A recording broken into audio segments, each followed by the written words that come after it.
سے علامہ صاحب نے کہا کہ فضیلتوں کی کتاب امام حسین نے اپنے لہو سے رقم کی. میں چاہوں گی کہ آپ بھی اس حوالے سے بتائیں کہ ہم کتنا, اور جو کہ مینشن کیا علامہ صاحب نے بھی کہ کربلا ایک ایسا درس ہے جو کہ عملی ہے, جو پریکٹیکل ہے, ہم اپنی روٹین لائف میں اس کو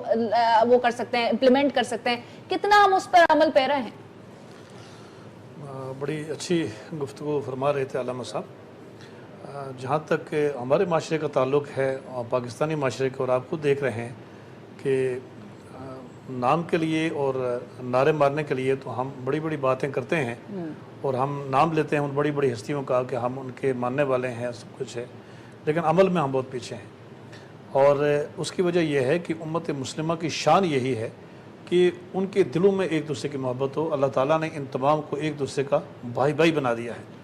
قرآن مجید میں اللہ تعالیٰ فرماتا ہے کہ رحماء بینہم, کہ یہ ایک دوسرے پر بڑے مہربان ہیں. اور اسی طرح سے یہ بھی فرمایا ہے کہ فَأَلَّفَ بَيْنَ قُلُوبِكُمْ فَأَصْبَحْتُمْ بِنِعْمَتِهِ إِخْوَانًا, کہ اللہ تعالیٰ نے تمہارے دلوں کو جوڑ دیا ہے اپنے خاص فضل و کرم سے, اور تم اللہ تعالیٰ کے فضل و کرم سے ایک دوسرے کے بھائی بھائی بن گئے ہو. اب یہی وہ امت ہے اور مسلمان ہیں کہ جب یہ آپس میں ہوتے ہیں تو یہ بہت مہربان ہوتے ہیں, اور جب یہ باطل کے سامنے آتے ہیں تو یہ بڑے مضبوط ہوتے ہیں. اور اقبال نے انہی کے لیے کہا تھا کہ ہو ہلکا یاراں تو بریشم کی طرح نرم, رزم حق و باطل ہو تو فولاد ہے مومن. تو مومن کی جو فولادیت ہے اس سے باطل اچھی طرح واقف تھا, اور اس کو اس طاقت کو پامال کرنے کے لیے اور اسے منتشر کرنے کے لیے اس نے مسلم معاشرے کے اندر مختلف قسم کا زہر ڈالا, جن میں سے ایک زہر یہ نفرت کا بھی ہے, اور من گڑت فتووں کا بھی ہے, اور انتشار افتراق اور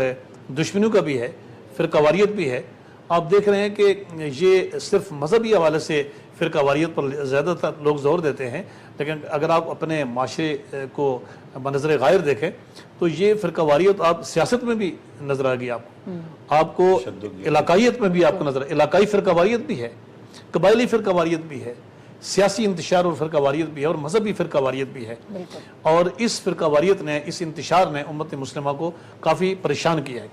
اب پوری دنیا کا جو کفر ہے اور عالم کفر اور اسلام مخالف جو طاقتیں ہیں, ان سب کا ایجنڈا ایک ہے, اور وہ سب کے سب متحد ہیں اس مسئلے پہ کہ جو شخص اسلام کے قانون کی بات کرتا ہے وہ اسلامی قانون کی مخالفت کریں گے. وہ سارے اس پر متفق ہیں, لیکن پوری دنیا کے مسلمان اس پر آپس میں ایک دوسرے کے ساتھ متفق نہیں ہیں. وہ سب جدا جدا ہیں, نہ کسی کی کرنسی ایک ہے اور نہ ہی وہ ان کا ایک دوسرے کے ساتھ کوئی معاہدہ ہے.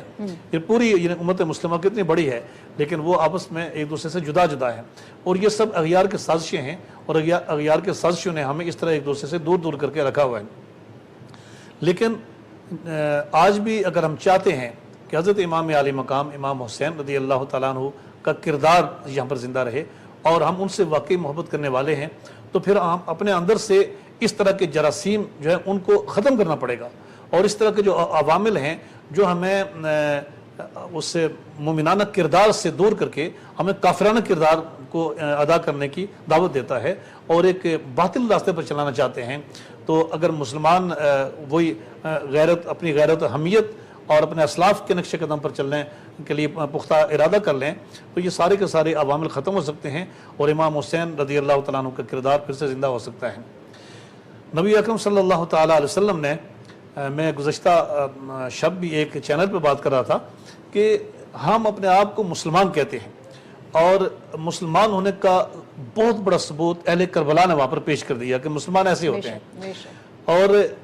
ہم مسلمان ہیں, لیکن ہم کیا کرتے ہیں, ہم ایک دوسرے کے گلے کاٹتے ہیں, ہمارے ہاں مساجد کی جو صفیں اور دیواریں ہیں وہ خون آلود ہوتی ہیں, ہمارے ہاں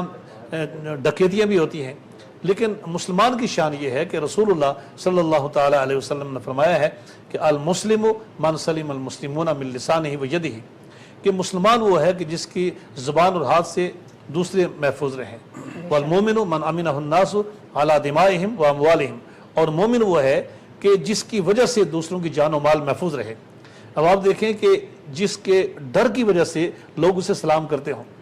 کہ اگر اس سے دعا سلام نہ رکھی تو اس سے ہمیں جان کا خطرہ ہے, اور جس کے ڈر کی وجہ سے لوگ علاقہ چھوڑ کر دوسری جگہ ہجرت کرنے کے لیے مجبور ہو جائیں, اور جس کے خوف و ہراس کی وجہ سے لوگ پریشان ہو جائیں اور دن اور رات جو ہیں وہ ان کے لیے مشکل سے گزریں, تو اس معاشرے کے اندر یہ کون سا حسینی کردار ہے، یا یہ کیسے ہو سکتا ہے کہ حضرت حسین رضی اللہ تعالیٰ عنہ کے ساتھ ان کی محبت سچی ہے؟ میں یہاں پر یہ بات بھی عرض کرنا چاہتا ہوں کہ اگر اسلام صرف یہ ہوتا کہ کوئی لا الہ الا اللہ محمد رسول اللہ کہہ دیتا اور اس کے بعد زندگی اپنی مرضی سے گزارتا، تو ابو لہب کو اسلام لانے میں کبھی اعتراض نہ ہوتا، ابو جہل کو، بڑے بڑے کفار کو اسلام لانے میں کوئی اعتراض نہ ہوتا، وہ اسلام لے آتے اور جیسے وہ رہتے تھے ویسے ہی رہتے۔ لیکن اسلام یکسر انقلاب کا نام ہے، اسلام تبدیلی کا نام ہے۔ اور